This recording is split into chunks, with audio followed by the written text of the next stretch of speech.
አንድ ሲሆን ሶስት፣ ሶስት ሲሆን አንድ ሊሆን እንደምን ይቻላል ብሎ በመሰዋቱ ትምህርት ነው።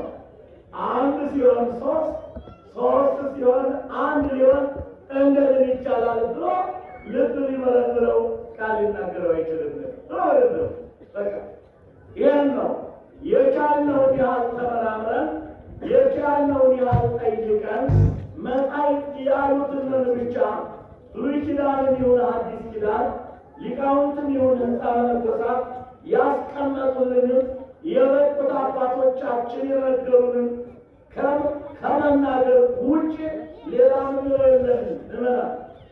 ስለዚህ አምላካችን እግዚአብሔር ለመጀመሪያ ጊዜ የምስጢረ ሥላሴንን ነገር ነው ያነሳለን።